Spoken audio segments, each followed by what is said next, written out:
দেশের ব্যাংকিং খাতে অস্থিরতা কি কাটছে, নাকি দিন দিন আরও ঝুঁকিপূর্ণ হয়ে উঠছে ভালো ব্যাংকগুলো? আজ আমরা আলোকপাত করছি পুঁজিবাজারের তালিকাভুক্ত অন্যতম বেসরকারি ব্যাংক পূবালী ব্যাংক পিএলসির বর্তমান আর্থিক অবস্থার উপর। পূবালী ব্যাংকের খেলাপি ঋণের পরিমাণ এখন ১,৭৩১ কোটি টাকা। কেন্দ্রীয় ব্যাংকের সাম্প্রতিক প্রতিবেদন বলছে, ধারাবাহিকভাবে বাড়ছে এই ব্যাংকের খেলাপি ঋণের বোঝা, যা নিয়ে রীতিমতো উদ্বেগ প্রকাশ করেছে বিশ্লেষকরা। কেন বাড়ছে এই ঋণ, আর গ্রাহকদের আমানত কি নিরাপদ? আজ থাকছে সেই বিস্তারিত প্রতিবেদন। দেশের ব্যাংকিং সেক্টরে যে কয়েকটা ভালো ব্যাংক রয়েছে, তার মধ্যে একটি হলো বেসরকারি খাতের পূবালী ব্যাংক পিএলসি। ব্যাংকটির মূলধন ও প্রভিশন ঘাটতি নেই, কিন্তু কয়েক বছর ধরে ধারাবাহিক বাড়ছে ব্যাংকটির খেলাপি ঋণের পরিমাণ।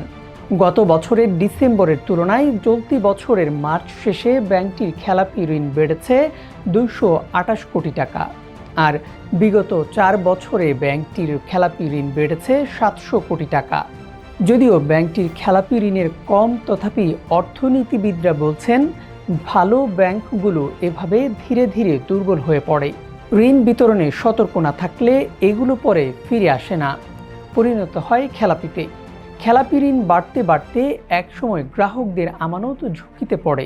কেন্দ্রীয় ব্যাংকের প্রতিবেদন অনুযায়ী ২০২২ সালের ডিসেম্বর শেষে পূবালী ব্যাংকের বিতরণকৃত ঋণের পরিমাণ ছিল ৪৫,৭১০ কোটি ৯৩ লাখ টাকা। এর মধ্যে খেলাপি ঋণে পরিণত হয়েছিল ১,১১৬ কোটি ৪২ লাখ টাকা, যা ব্যাংকটির মোট বিতরণকৃত ঋণের ২.৪৪%। আর ২০২৩ সালের ডিসেম্বর শেষে পূবালী ব্যাংকের মোট বিতরণকৃত ঋণের পরিমাণ ছিল ৫৪,৮৮৭ কোটি ৬০ লাখ টাকা। এর মধ্যে খেলাপি ঋণে পরিণত হয়েছিল ১,৩৯৩ কোটি ৩৩ লাখ টাকা, যা ব্যাংকটির বিতরণকৃত ঋণের ২.৫৪%। ২০২২ সালের ডিসেম্বরের তুলনায় ২০২৩ সালের ডিসেম্বর শেষে ব্যাংকটির খেলাপি ঋণ বেড়েছিল ২৭৬ কোটি ৯১ লাখ টাকা। তথ্য মতে ২০২৪ সালের সেপ্টেম্বর শেষে পূবালী ব্যাংকের মোট বিতরণকৃত ঋণের পরিমাণ ছিল ৫৮,৯৬৯ কোটি ৪২ লাখ টাকা। এর মধ্যে খেলাপি ঋণে পরিণত হয়েছিল ১,৭৭৬ কোটি ৬৬ লাখ টাকা, যা ব্যাংকটির বিতরণকৃত ঋণের ৩.০১%। ২০২৩ সালে ডিসেম্বরের তুলনায় ২০২৪ সালে সেপ্টেম্বর শেষে খেলাপি ঋণ বেড়েছিল ৩৮৩ কোটি ৩৩ লাখ টাকা। তথ্য বলছে ২০২৫ সালের ডিসেম্বর শেষে পূবালী ব্যাংকের মোট বিতরণকৃত ঋণের পরিমাণ ছিল ৭০,১১৫ কোটি ৬২ লাখ টাকা।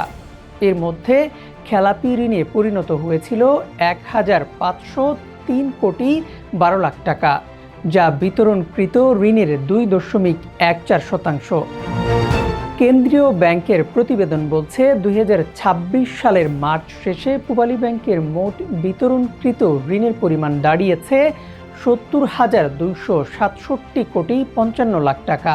এর মধ্যে খেলাপি ঋণে পরিণত হয়েছে ১,৭৩১ কোটি ৩৬ লাখ টাকা, যা ব্যাংকটির মোট বিতরণকৃত ঋণের ২.৪৬%।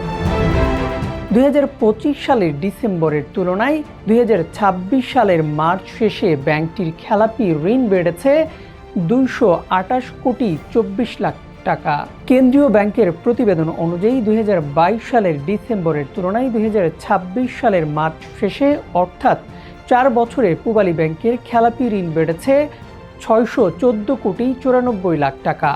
তথ্য বলছে পূবালী ব্যাংকের খেলাপি ঋণে ১,৩৯৩ কোটি ১৩ লাখ টাকায় মন্দি ঋণে পরিণত হয়েছে। এ বিষয়ে কথা বলতে পূবালী ব্যাংকের এমডি মোহাম্মদ আলীর নম্বরে একাধিকবার কল দেওয়া হলেও তিনি রিসিভ করেননি। পরিশেষে বলা যায়, ভালো ব্যাংকের তকমা থাকলেও পূবালী ব্যাংকের খেলাপি ঋণের ক্রমবর্ধমান ঊর্ধ্বগতি সংশ্লিষ্ট মহলে উদ্বেগের কারণ হয়ে দাঁড়িয়েছে।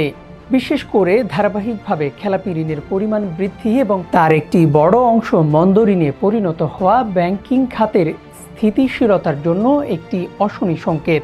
আমানতকারীদের স্বার্থ রক্ষা এবং ব্যাংকের দীর্ঘমেয়াদী স্থায়িত্ব নিশ্চিত করতে ঋণ বিতরণের ক্ষেত্রে কঠোর সতর্কতা অবলম্বন এবং বিদ্যমান খেলাপি ঋণ আদায়ে কার্যকর পদক্ষেপ নেওয়া এখন সময়ের দাবি।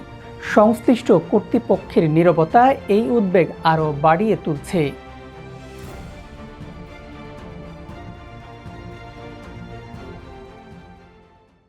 ইউএফটি ফার্স্টের সাথে ট্রেড করুন যে কোনো জায়গা থেকে। ক্যাম্পাসে ক্লাসের ফাঁকে, ঢাকার জ্যামে বসে কিংবা ঘরে বসে ট্রেডিং এখন হাতের মুঠোয়। তাই ট্রেড করুন যখন খুশি, যেখানে খুশি।